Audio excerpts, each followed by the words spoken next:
muito bem-vindos e bem-vindas a mais um Pode Sim, seu espaço para discutir tecnologia, processo, gestão, tudo no mundo empresarial. Lembrando que essa é uma iniciativa da Simpress. Eu sou Vitor Cavalcante, sou seu host por aqui, e hoje a gente vai falar de um tema super interessante, mas também que gera bastante polêmica, que é a liderança transformacional. Aquela que tenta tirar o máximo da pessoa, mas sem estressar, aquele olhar genuíno para a pessoa e também que traz muita inovação para a empresa. Mas será que é fácil implantar isso?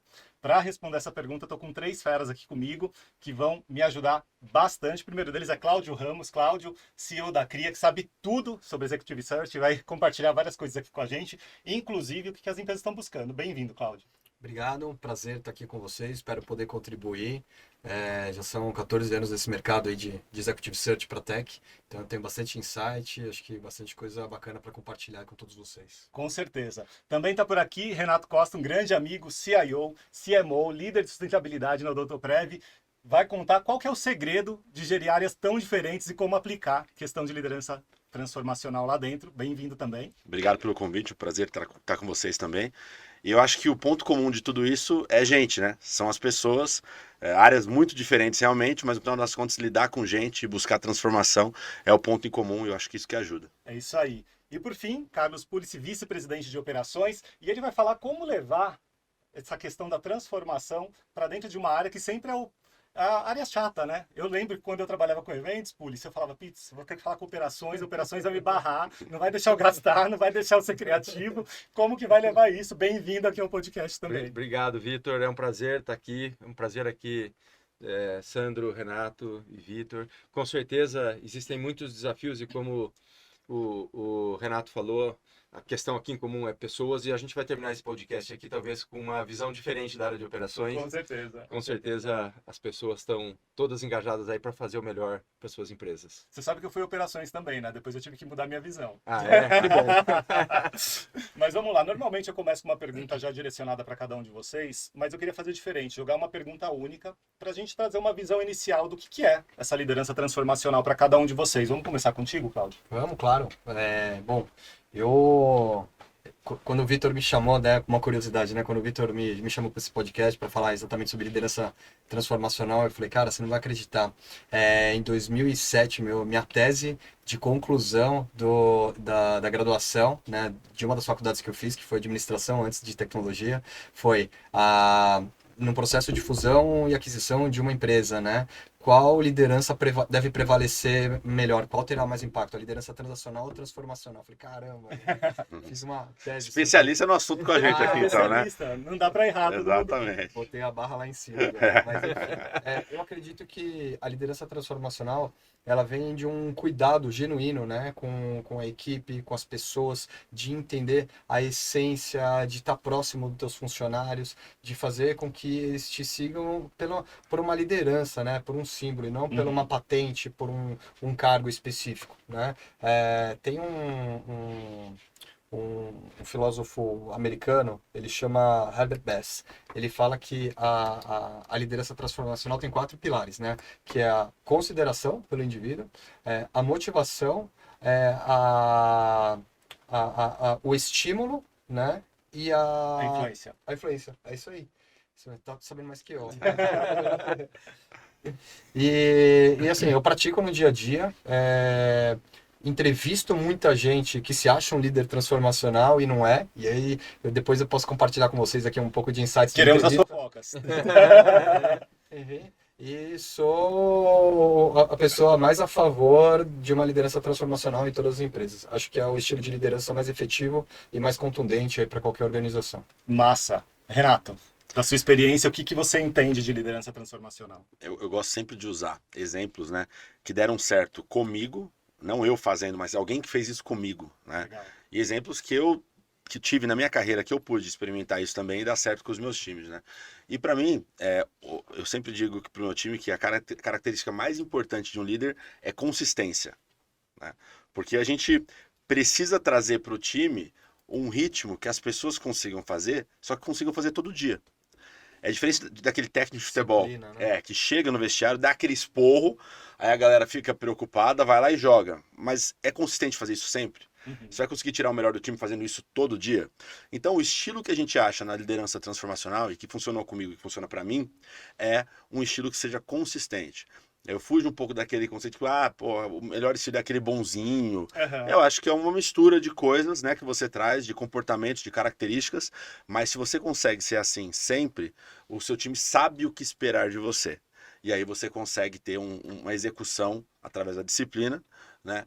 Que vai entregar sempre bons resultados. No final das contas é isso, né? Você quer ser um líder porque você é um líder transformacional porque você é a pessoa mais legal do mundo? Não, porque a gente quer ter os melhores resultados para os nossos negócios. Claro. No final das contas é isso, né? Então eu acho que é isso, a gente conseguir ter uma consistência e trazer esse conceito para o time de forma consistente todo dia. Até porque esse negócio de ser legal, né? Não é o líder pai, você não é pai e mãe de ninguém. Você é uma liderança Exato, ali, você tem que trazer exato. bons resultados, obviamente, fomentando um bom ambiente, mas eu gosto muito de consistência. Sabe que ontem eu estava no evento e a Gianni Albertoni, que fez uma transição de carreira do mundo de modelagem, televisão, para criação de conteúdo, ela falou de autenticidade, que também é muito importante, né, na liderança e na forma como que a gente lida com as coisas. Eu gosto muito de autenticidade, consistência, eu acho que elas são coisas que conversam.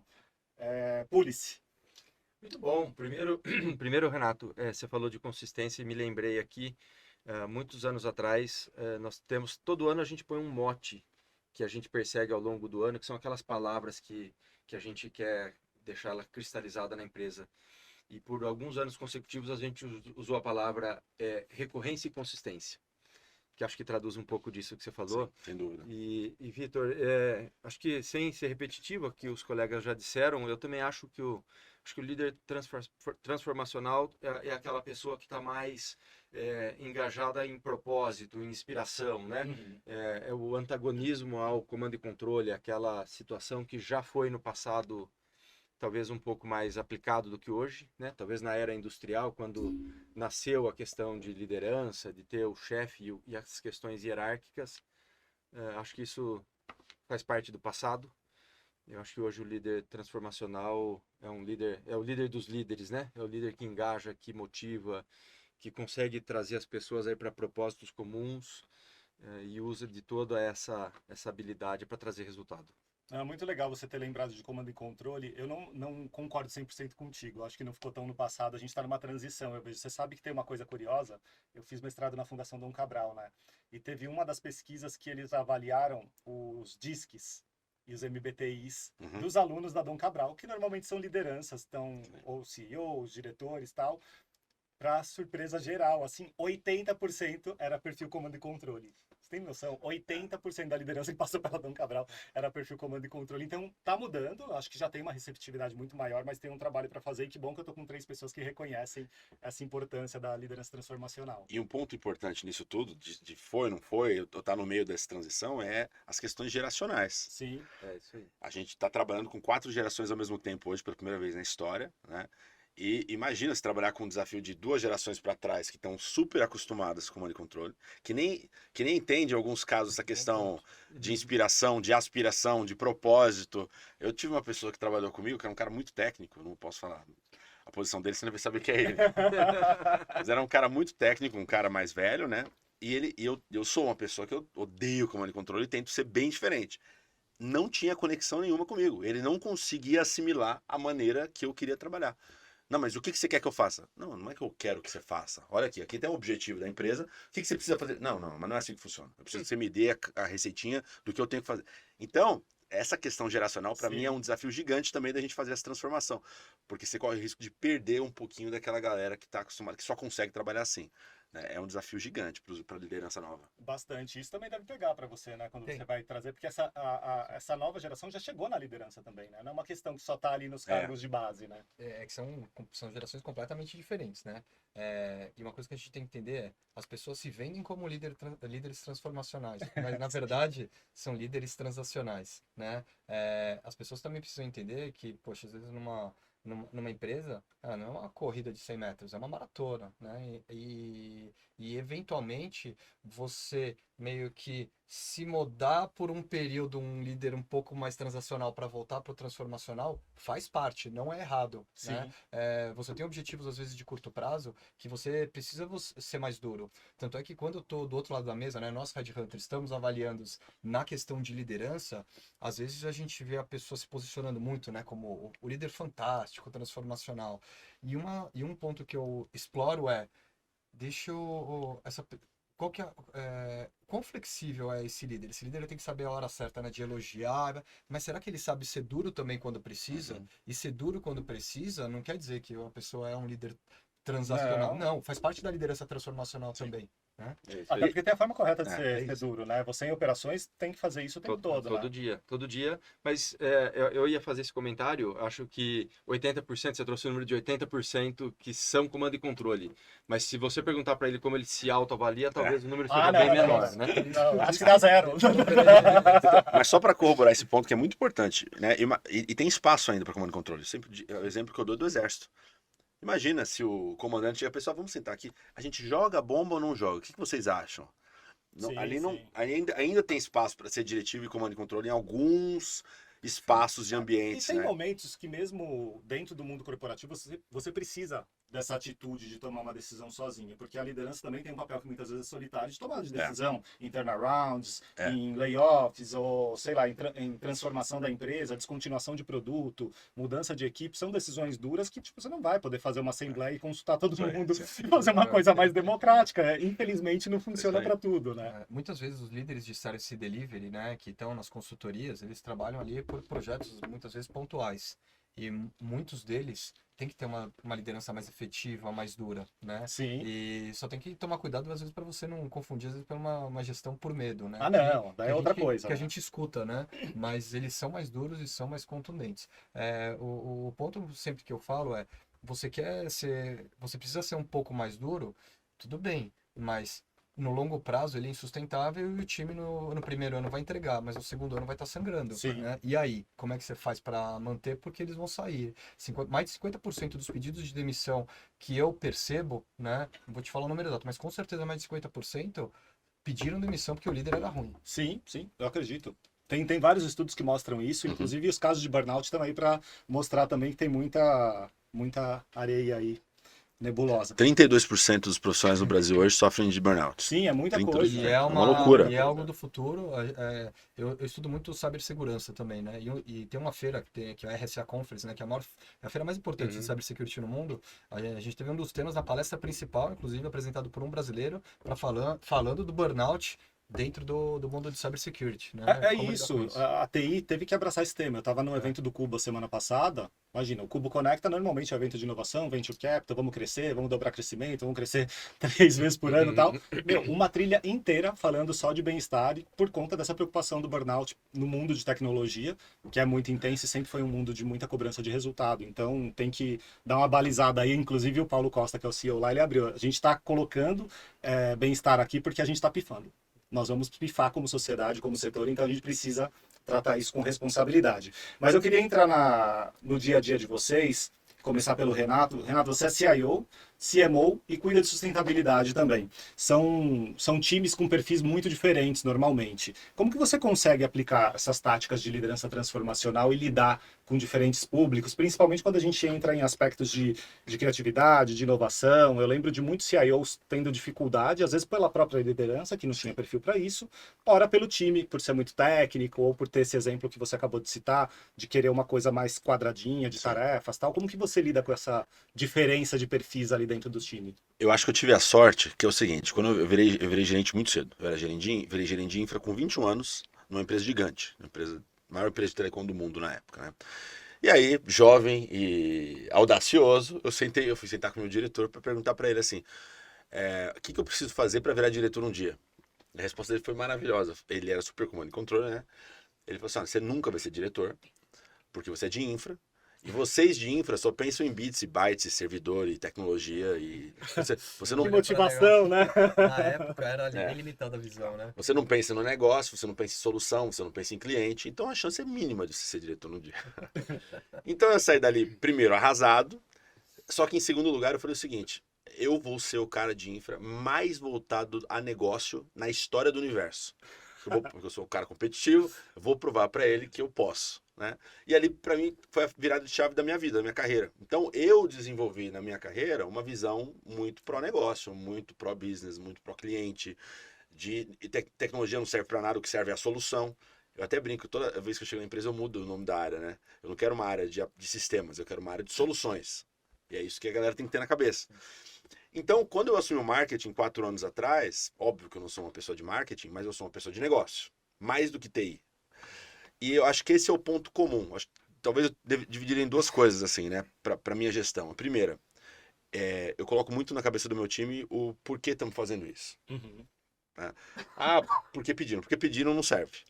Né? Qual que é o objetivo de negócio, qual que é a meta de negócio, qual que é o resultado da empresa que a gente tem que deixar. Então a gente está muito comprometido com o resultado, com receita, com EBITDA, com lucro. Nossa área de TI e marketing é comprometida com isso. A gente compartilha a meta de vendas, então a gente é muito voltado para o negócio. Esse é o primeiro ponto. E aí a galera já compra porque tangibiliza, né? Fica aquele negócio assim, pô, eu preciso instalar 10 firewalls esse ano. Mas por quê? É muito longe, né? Então a gente traz para o negócio. E o segundo lado, que talvez seja o mais importante, é a relação de confiança. Uhum. Eles sabem que eu não sou o cara mais técnico do mundo, nem TI, nem marketing, nem sustentabilidade, que eu não sou especialista, né? Mas eles sabem que o meu objetivo, a minha agenda é sempre o melhor para a empresa, sempre o melhor para o Mutuprev. Porque eu sou tão negócio, eles sabem que tudo que a gente for tomar de decisão, mesmo as decisões mais difíceis que eu for tomar, vão ser decisões porque eu acredito que são as melhores para o negócio. Uhum. Eu não quero sacanear ninguém. Se eu mudo estrutura, não é porque eu estou tirando área de você porque eu não quero te dar. É porque eu acho que é o melhor para a empresa naquele momento. E aí eu acho que a gente consegue criar um ambiente de confiança tão forte. Eu tenho uma amiga minha que ela fala o seguinte, que ela foi minha secretária há muitos anos atrás. Ela falou assim, você é a única pessoa no mundo que eu vejo mandar a pessoa embora e a pessoa sai rindo da sua sala. Né? Mas eu acho que no final das contas, não é porque ela tá feliz, mas porque ela sabe que não é sacanagem, não é porque eu tô... Não é perseguição. Nada. É porque naquele momento é o melhor para a empresa. Né? Então acho que essas 2 coisas, né, de ser muito pró-negócio e sempre pensar qual que é o resultado que a gente espera. E segundo, um elo, né, uma relação de confiança com o time faz com que a gente consiga, mesmo com áreas muito diferentes, ter uma sinergia gigantesca. E para a gente deu muito certo, marketing mais TI. Porque hoje marketing digital, CX, O marketing usa pesquisa muita e tecnologia, dados. Né? Hoje são áreas que não existiam 10 anos atrás e hoje elas pautam a agenda do marketing. E sustentabilidade gera uma pressão em TI também, né? TI tem que ser cada vez mais verde, Exatamente. otimizar consumo de energia, uma série de questões, né? E para marketing também, né? Porque sustentabilidade, no final das contas, a gente é responsável a gente é capital aberto, a gente é responsável pelo relatório de sustentabilidade da companhia. Então, o marketing, com todos os dados do que o cliente quer, para onde o cliente está indo, o que o concorrente está fazendo, para onde o setor vai, sustentabilidade de alguma forma, com o relatório e com quem está fazendo o negócio, tem que apoiar essa agenda para a gente refletir. No final das contas, quando o investidor vai olhar o nosso relatório, o que ele quer ver? Então, essa sinergia do que o mercado está fazendo, do que o cliente quer e o que a gente está fazendo enquanto empresa, com sustentabilidade de marketing, casa muito. Nossa, muito legal mesmo. E você tem mais um case, né? Pegou a desmotivação e virou motivação para você chegar onde você chegou. Exatamente, é a história de vida, né? Isso foi maravilhoso. Ô, Cláudio, você abriu falando que acredita muito nesse perfil da liderança transformacional, né? Mas em que medida esse tipo de liderança tem sido buscado pelas empresas mesmo? Quando você é chamado para fazer uma busca por alta liderança, existe um briefing que vai nessa direção? Ou na troca com o cliente você acaba colocando a importância de ser uma pessoa com esse perfil? Então, existe um briefing, só que a grande questão é quando você conhece a linha direta de gestão para quem essa pessoa vai se reportar, porque ela participa do briefing. E aí ela coloca, né, que ela gostaria de uma liderança transformacional, mas claramente você vê que ela tem ali uma liderança mais transacional. O que acontece? É engraçado, né, porque eu já trabalhei em vários tipos de consultoria, né, então desde as grandes globais, né, muito processuais, onde 70%, 80% dos clientes dessas empresas são empresas mais mundo antigo, 30% mais nativas digitais. E desses 70% mais mundo antigo, você tem uma boa parte que ainda são empresas de dono nacional. E nessas empresas, né, algumas delas ainda prevalece muito a característica do transacional, é assim que funciona aqui, vai ser assim. Mas eles sempre externalizam a questão do transformacional, mas aí ele bate quando eu faço alinhamento com a linha direta de gestão, eu falo, não vai dar certo, né? É isso. Na CRIA, é o contrário. 70% dos nossos clientes são empresas mais mundo novo, empresas nascidas digitais. E é impressionante. Dificilmente eu estou ali conversando, né, com a linha direta de gestão e eu vejo um líder que não tem essa pegada, que já não é um cara... Às vezes até um pouco mais hype, muitas vezes, né? E você sabe que vai dar certo ali a liderança, eu já sei mais ou menos o perfil que eu preciso. Mas claramente isso está ligado ao tipo de empresa. Primeiro fator, mais mundo novo ou mais nativa digital. Segundo fator, das mundos antigos, empresas normalmente de donos que ainda tem ainda uma gestão tradicional, normalmente é uma fricção que acontece. Entendi. Você atribui isso também a uma questão geracional nessas empresas da nova economia? Com certeza absoluta. A geração está extremamente ligada a essa questão. As pessoas, a geração aí, vamos dizer assim, 50 a mais, elas ainda têm isso na essência. Aham. 40 a mais aceitam, 30 a mais que já contestam. Que é porque quer, né? 30 já contestam. E 20 mais não aceitam. Acho que seria esse, ó. Entendi. Mas eu achei legal isso que você falou, né? Porque eu acho que quando a empresa é sincera, o processo é sincero, funciona. Eu participei de um processo uma vez, não posso falar o nome da empresa, mas é uma empresa gigante. Tá ruim assim, né? Ah, você quer que eu conte tudo também? Não dá. No bastidor eu conto. Uma empresa gigante aqui no Brasil, uma empresa brasileira, mas gigantesca.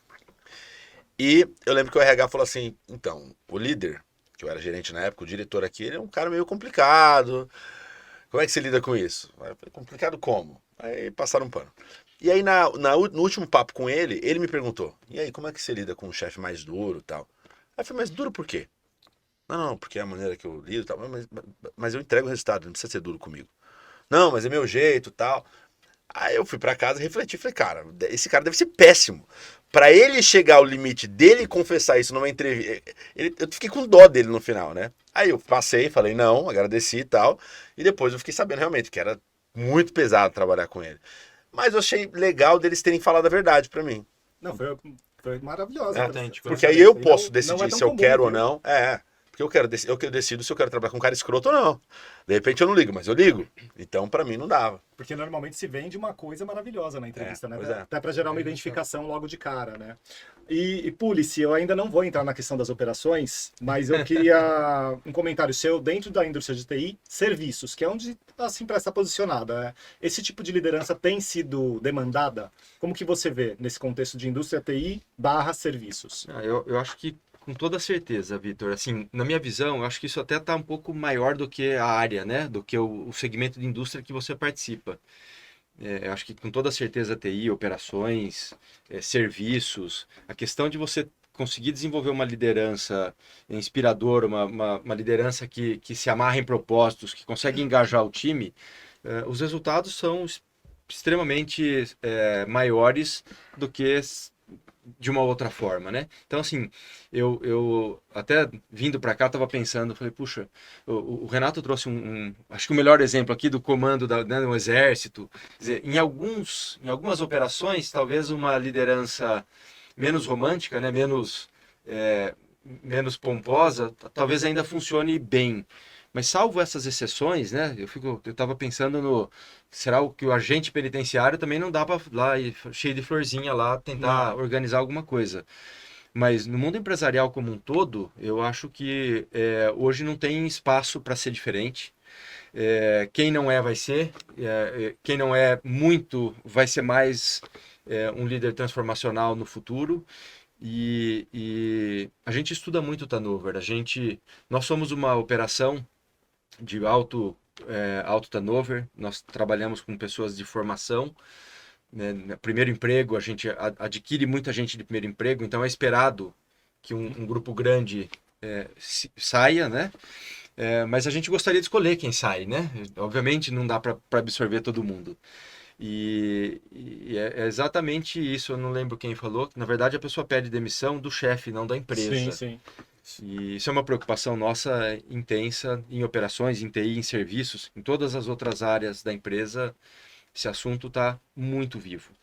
Nós acabamos de ser presenteados agora, reconhecidos com o prêmio de 6º ano consecutivo pela GPTW, como uma das melhores empresas para se trabalhar.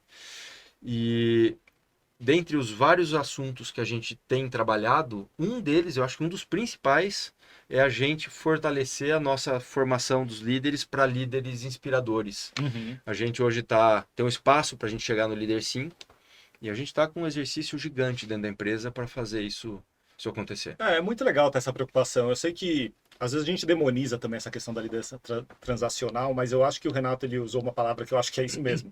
Tem uma que não dá para ser escroto. Porque no fim do dia, o que a gente não quer é uma falta de respeito, né? Você tem que ter uma cobrança, tal, não é que você não possa controlar, porque tem empresas que vão precisar de processos mais rígidos para as coisas acontecerem.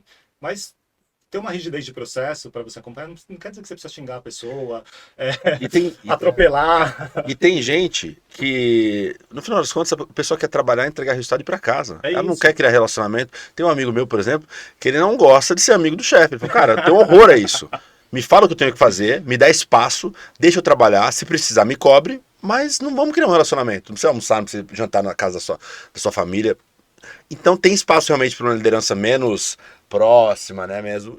Porque tem gente que gosta de trabalhar assim. Sim, sim. Eu percebo também uma questão, às vezes uma confusão daquela pessoa que tem aquela liderança muito paisona, né? Sim.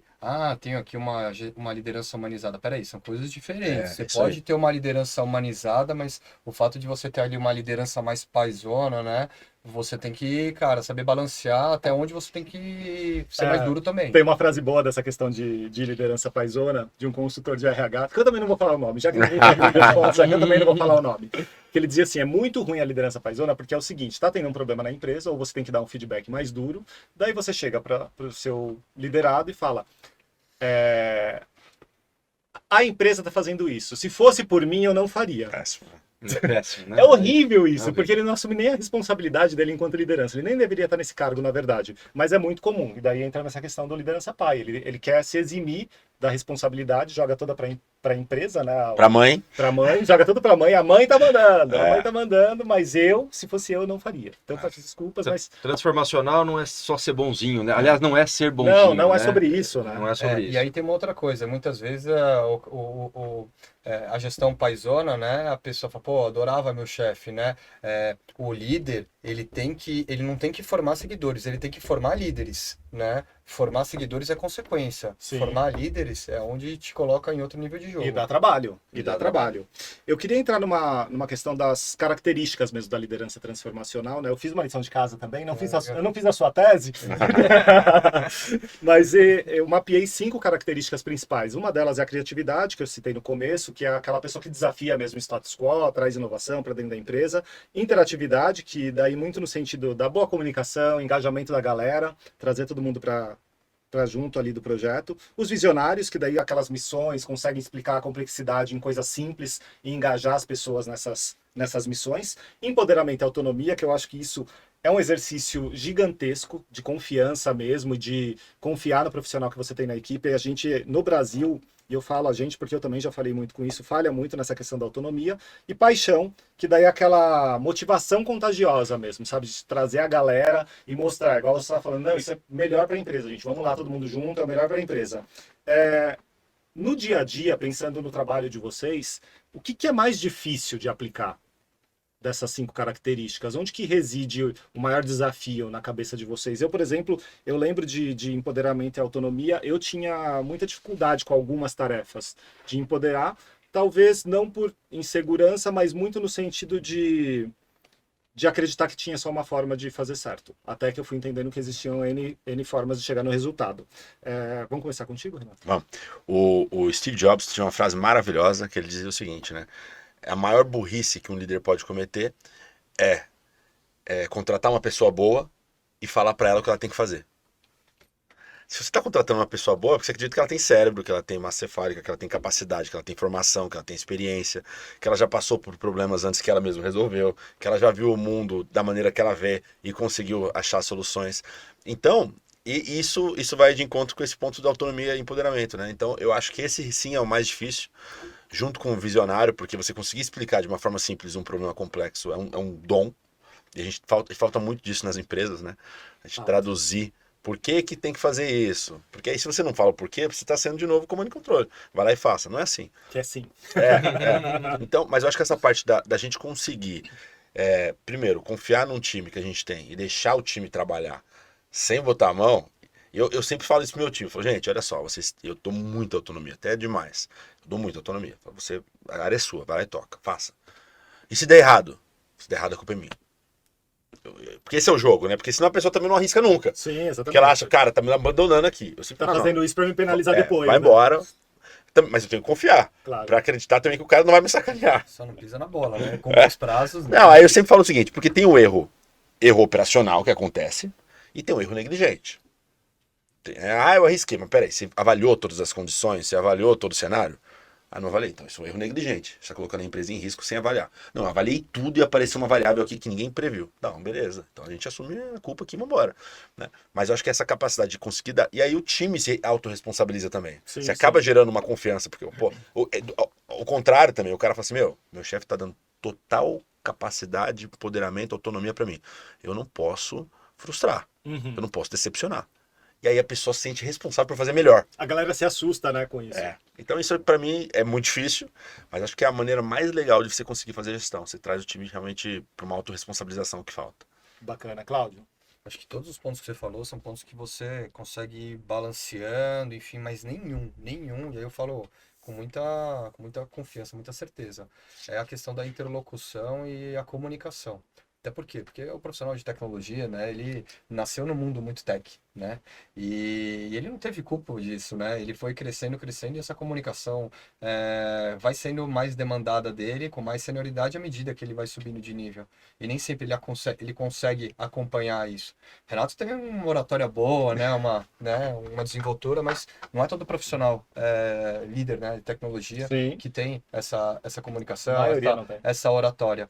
Então, né, eu falo muito que o executor executa, o líder ele entrega resultados por meio de pessoas. E você ter uma comunicação que atenda e atinja o nível certo dos seus stakeholders, dos seus pares, dos seus liderados, é algo que demanda, não é qualquer pessoa que consegue isso. Hoje é o maior gap dos líderes hoje de tecnologia, é a comunicação executiva, sem sombra nenhuma. E você sabe que eles reconhecem isso, né? Sim. Por 15 anos eu fiz uma pesquisa com lideranças e quando chegava nos gaps da própria liderança, eles meio que se autoavaliando, comunicação sempre estava em primeiro lugar. E comunicação, assim, eu fiz uma conversa com um pessoal do BCG um tempo atrás, e ele deu uma métrica que eu fiquei maluco, assim, ele falou, cerca de 70% dos projetos falham por conta de falhas em change management. Não fazem bem a gestão de mudança. E quando você vai olhar a gestão de mudança, 80% do componente é a comunicação. Foi tudo mal comunicado, não foi bem provisionado, não trouxe a pessoa para junto, então daí começa a gerar uma série de problemas. Pulice, para você, o que é mais difícil dessas 5? Muito bom. Vitor, é uma pergunta, acho que, assim, eu acho que ela é mais circunstancial do que o que eu acredito, tá? Eu vou falar hoje na minha função e o que eu vejo aqui. Acho que tem dois grandes desafios que são os maiores hoje na minha gestão. Comunicação é um, com certeza. Eu costumo dar muito exemplos no nosso dia a dia para transformar em tangível o que a gente quer transmitir para as equipes. A gente começou a colecionar clientes felizes que tiveram problema conosco. E o remédio que foi dado foi uma boa comunicação. Você tem cliente feliz que enfrentou um problema, mas teve o tratamento do problema com excelência na comunicação, no timing correto, da forma correta, com muito cuidado, e esse cliente que experimentou essa dificuldade ou esse problema, ele fica extremamente fiel e grato, pôde ver o poder da empresa, pôde ver o poder das pessoas, o quão seguro ele está com essa operação. Então, acho que hoje, no caso nosso, aqui no meu caso, com certeza esse da comunicação e do empoderamento também. A gente usa aqui duas palavrinhas que elas se completam, né? Em inglês elas não precisam de explicação, né? Que é o empowerment e o accountability. Eles precisam coexistir juntos, né? O empoderamento e a responsabilização. Eu dou muito desses exemplos. A gente, hoje, a Cimpress tem um grupo enorme de clientes. A gente processa muito por dia. A gente cresceu muito nos últimos anos. E a gente criou o que a gente chama de indústria de processo. Então, nós somos uma empresa que não tem uma máquina funcionando aqui dentro e a gente criou uma operação meio que indústria, né? Processos, linha de produção, cada um faz. E a gente está mudando um pouco isto para que as pessoas de fato se empoderem mais, não seguir fielmente o processo e eventualmente poder entregar um serviço ou um valor diferente para um cliente que foge um pouco do script. E não tem como fazer isso se o cara não tiver empoderamento mas um certeza. empoderamento com responsabilização, que o Renato acho que já abordou um pouquinho aqui, né? Eu gosto muito de dar exemplos e falo pro, né, outro dia eu peguei um colaborador nosso e falei, você tem autonomia para liberar este andar inteiro para ir para casa antes do horário? Não. Mas e se estiver pegando fogo e só você viu que está pegando fogo no andar? Aí sim, você vai lá, você se empodera da responsabilidade e libera todo mundo. Rápido, por favor. Então, acho que exemplifica um pouco o que o Renato falou. Cara, você não poderia fazer isso, mas você consegue aqui escrever uma tese e mostrar que tinha um racional por trás da tua decisão e a decisão sua foi em prol da empresa? Podia ter errado ou não, não Uhum. sei, mas você tentou fazer o direito, né? Sim. E tem vários outros exemplos. Agora, o Vitor, isso é o que eu vivo hoje. Agora, eu acho que o luxo e o bem-aventurado serão os que conseguirem, no cenário que ele está inserido, entender qual é a pecinha que está mais desencaixada. Aham. Eu entrei na Simpress na área de TI, eu depois migrei para a área de negócio, depois a gente juntou a área de negócio com a área de TI, eu fiquei com as duas e recentemente juntamos ainda mais uma terceira área, que é toda a área de serviços na minha estrutura. E eu claramente eu vivi momentos em que quando eu era só TI, o problema da comunicação ele era muito presente sozinho. Quando eu assumi a área de operações, o empowerment estava como pecinha mais desencaixada. Então eu acho que tem uma questão mais do que a crença de cada líder, talvez seja o momento que você como empresa, como área, Uhum. esteja vivendo ali, né? Esse autoconhecimento ele é muito importante, né? Essa autocrítica também, que não é o que nos impulsiona e faz avançar, né? Eu acho que todo mundo aqui reconheceu onde é bom, onde não é, e como que fez para avançar mesmo ao longo da trajetória de liderança. E é isso que nos catapulta mesmo. Agora, saindo das características do líder e falando do formato mesmo, de um modelo de liderança transformacional, você até deu spoiler no começo da sua resposta, Cláudio, por conta da sua tese. Então, são 4 pilares mesmo. A consideração individualizada, que é o olhar para o indivíduo, essa mentoria, essa coisa da empatia, que é muito forte, a motivação inspiracional, que daí vem propósito, visão clara, otimismo, influência idealizada, que principalmente o carisma, né, da liderança, e isso é um negócio extremamente complexo de se trabalhar e avaliar, depois você pode até comentar um pouco isso. Carisma é um negócio muito complexo de se avaliar. E o estímulo intelectual, que aqui entra muito a parte da inovação, criatividade, metas, desafios. Tá vendo? Tem meta, então não é o questionamento mesmo, essa abertura para questionar mesmo o status quo, né? Porque às vezes a liderança também não gosta de ser questionada, eu acho que tem que ter essa abertura para questionamento.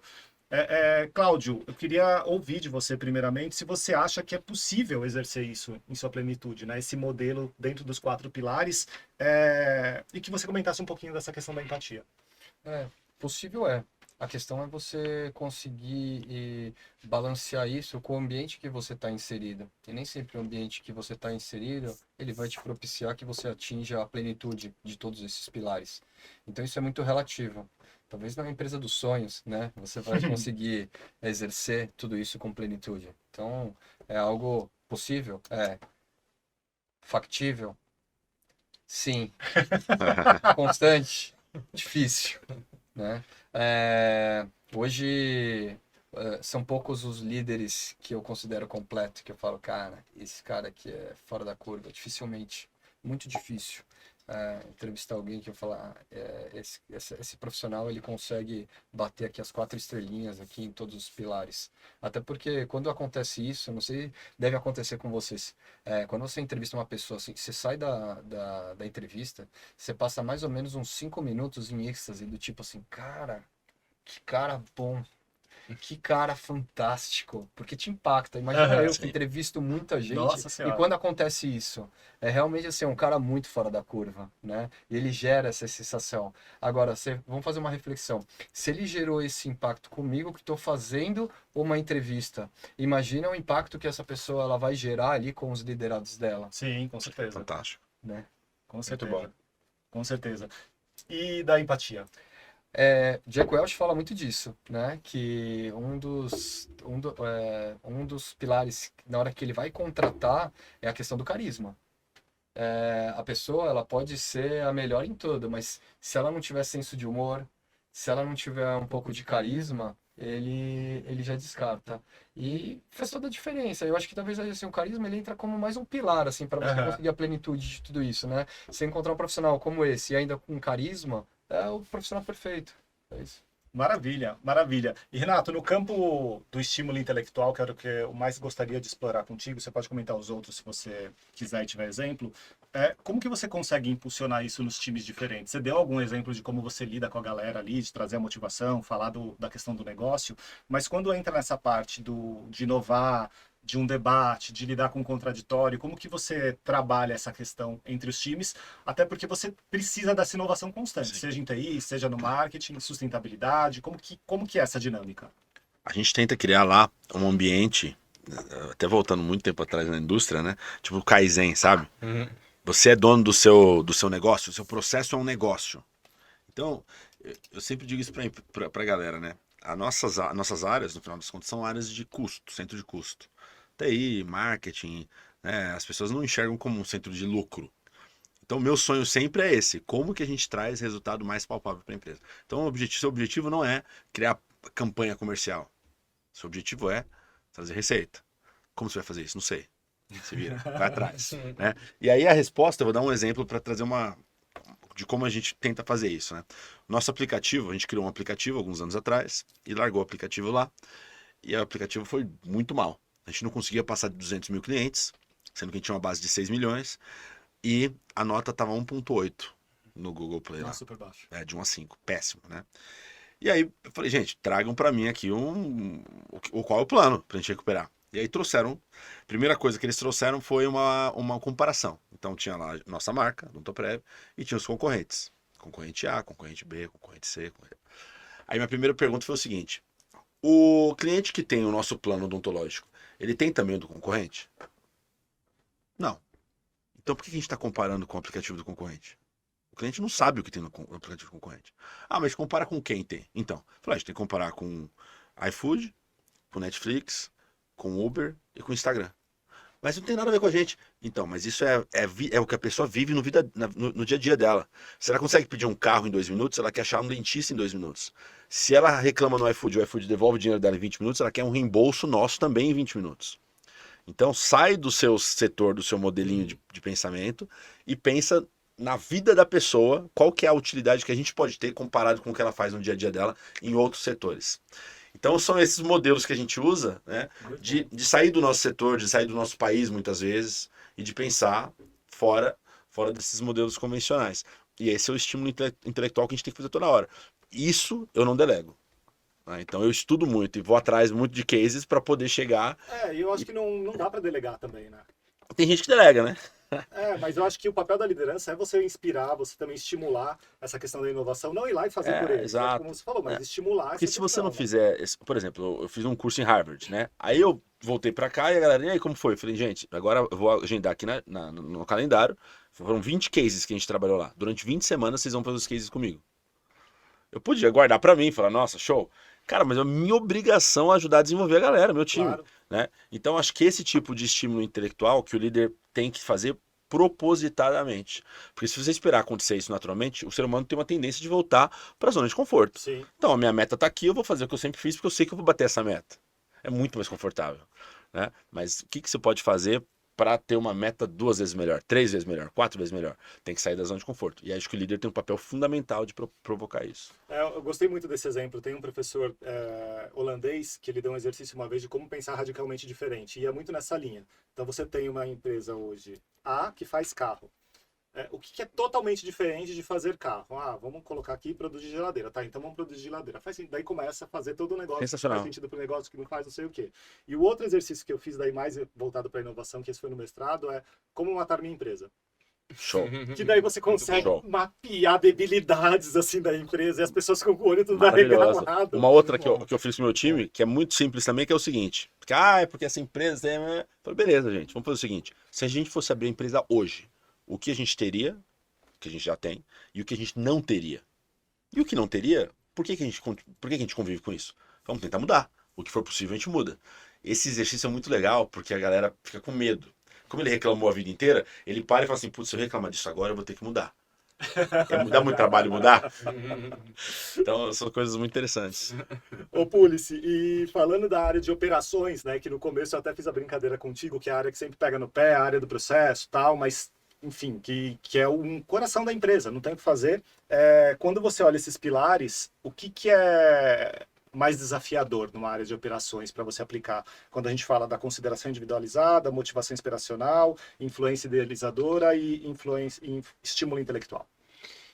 Ô, Vitor, eu acho que o ideal seria uma ponderação, de novo, de todos, né? Mas em operações, assim, acho que engajamento... Eu vou falar por mim, né? Assim, eu acho que eu consigo provocar muito as pessoas, né? Tem um videozinho público, tá na internet aí, do Clóvis de Barros Filho, que ele fala em brio, né? Se você tem brio, você consegue mexer com o brio das pessoas. Eu acho que quando a gente consegue engajar todo mundo, ter todo o grupo conhecendo qual o propósito, qual é o desafio que a gente tem que fazer, você consegue um resultado muito maior. Operações tem muita gente. Em algum momento a gente até se frustra por falta desse engajamento, por mais que você se empenhe muito em propósito, em boas comunicações, existe um tempo para você conseguir fazer com que esse engajamento permeie toda a estrutura num grau e numa intensidade que seja a que a gente espera para a organização. Então acho que, assim, num grupo grande, o engajamento mais uniforme tem sido um dos maiores desafios, apesar de eu acreditar muito que o equilíbrio, né, ele seja a melhor fórmula, né? Quer dizer, você ter pessoas um pouquinho de cada uma das características. Eu concordo com o que o Cláudio falou, enfim, difícil ter o super-homem, né, que seja o perfeito em tudo. Eu acho que a empresa, inclusive, ela vai muito bem quando você tem as referências em cada um dos assuntos, né? Você tem que ter lá o guru em criatividade, inovação, o cara que é mais disruptivo e provocativo. Você tem que ter o cara mais de comunicação, que garanta. Então, cada um na sua cadeira, eu acho que quando a gente junta tudo isso, a gente consegue um bom equilíbrio, né? E dentro de operações é bastante isso. É que numa área de alto, eu tenho 1.400 pessoas na área de operações Bastante hoje. gente, muita gente. Operações de serviço. Então, às vezes a gente se engana acreditando que nós temos um grau X de engajamento. Na verdade, esse grau ele é um pouco menor. Tem pessoas que se mostram engajadas, mas não estão, e tem pessoas que você sequer consegue saber se ela tá, como que tá o grau de engajamento dela, né? Então, acho que o desafio maior é esse hoje que a gente vive. Entendi. Você sabe, quando eu fui operações, o meu maior desafio com a galera de operações era o estímulo intelectual. Porque eles tinham uma cabeça muito conservadora e eles tinham... Foi assim. Sim, e eles tinham uma aversão a risco. Daí eu queria mudar tudo, vem trazer não sei o quê, mudar a plástica da vida. Não, mas isso daí pode trazer problema de segurança. Mas o Não, engajamento mas é por aí. O engajamento é Mas por vamos aí, testar. viu, Vitor? Quando eu digo engajamento, nós estamos hoje num projeto muito importante de abrangência aqui da empresa toda, de mudança da nossa cultura, fortalecer nossa cultura, né? A gente sempre teve uma cultura muito forte de processo e a gente está elevando a milhares de metros de altura a importância do cliente no centro. E quando eu digo engajamento, é fazer isso, é fazer com que as pessoas mudem o mindset e comprem essa nova realidade, né? Muito legal. Eu chamo de engajamento, mas Entendi. tirar a pessoa de um Zona de mindset conforto, né? e fazer a pessoa agir, corresponder de outro. Passa por empowerment também, né? Claro. A pessoa que está muito acostumada a seguir um processo e ela passa a ser cobrada para não seguir cegamente o processo. Tem horas que o processo não nos leva... O exemplo do incêndio vale, né? Basta seguir o processo à risca, você vai ficar aqui até as 18 horas e morrer queimado.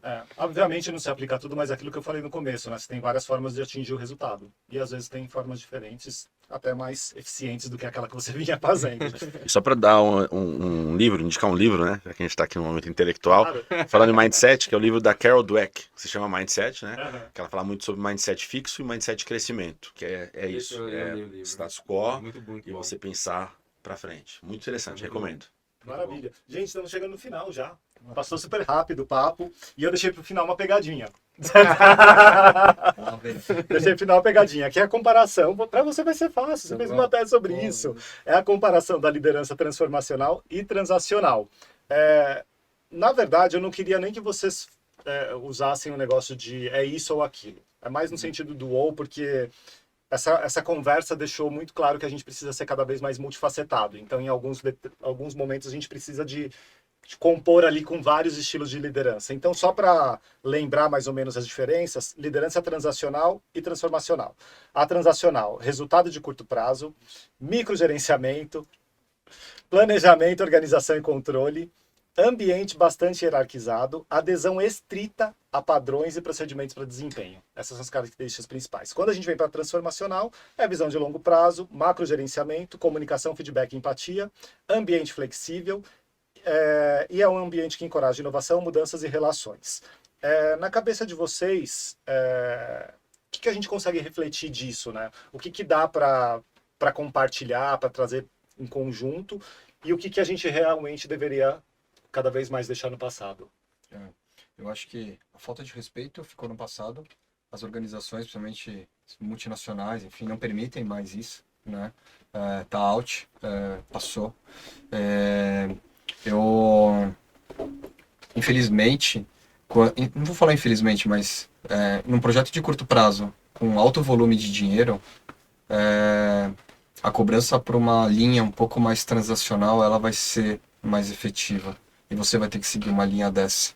Entrega, enfim, sabe aquela história da área comercial? Quem é bom, quem não é bom, rua, cara. Você tem ali um objetivo e você tem que fazer. Então, eu ainda acredito que para determinados horizontes, num curto prazo, com altos volumes de dinheiro, todo um exemplo aqui, um projeto, a transacional ela vai ter que ser aplicada. Né? Então, eu não descarto. Apesar de eu ser um cara bandeira transformacional, ela tem momentos e momentos. Mas dá para ser transacional respeitoso, Isso, né? Que é o que você falou. A falta de respeito não dá mais. Renato? Eu acho que o Cláudio abordou tudo. O longo prazo, você pensar em longo prazo, isso quase não existe, né? Porque a gente trabalha num mundo ultra competitivo capitalista que você tem que entregar resultado esse ano. Não, mas peraí, vamos fazer uma transformação de cultura aqui? A empresa não vai entregar resultado 5 anos, mas ninguém vai fazer isso. Né? Então, é aí que eu acho que as lideranças transformacionais têm que ter uma habilidade adicional de você conseguir, através de um perfil novo de liderança, entregar resultados iguais ou melhores que os antigos. Esse é o desafio. Porque é só assim que a gente vai trazer credibilidade para esse modelo de gestão. De novo, ninguém é ONG aqui. A gente está num mundo super competitivo, capitalista. E por que você vai mudar o modelo de gestão? Se você conseguir trazer upside. Só falar que menos gente vai adoecer, legal, mas não é tão tangível para o negócio a curto prazo. A não ser que você já tenha 200 pessoas afastadas e tudo mais. Então a gente precisa ter habilidade, e eu acredito super na liderança transformacional, só que eu tenho que ter a habilidade de fazer com que meu time entregue mais nesse modelo de gestão e que a empresa veja que faz muito mais sentido a gente fazer essa transformação. Eu acho que se a gente consegue casar essas duas coisas, né? O resultado e o modelo, aí eu acho que é um no-brainer. Policy, alguma coisa que você deixaria no passado? Alguma coisa que eu deixaria no passado? Dessas características, você acha que ficou no passado? Eu acho que eu concordo com o Cláudio, acho que respeito.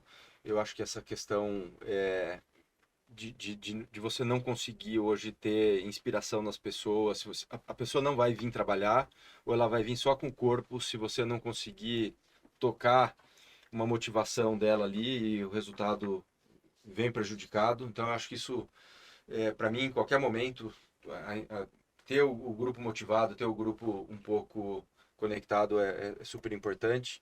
E eu acredito, Vitor, eu não vou falar o time que eu torço, eu acho que não estou num bom momento para falar sobre esse assunto, mas usar o futebol como exemplo, tem horas, bicho, que se a disputa do campeonato for para os pênaltis, ali não tem pomposidade. Já sei o time que você torce. Tem que ser tem que ser o... Essa mesa tá mais triste. Não tem a ver com ontem.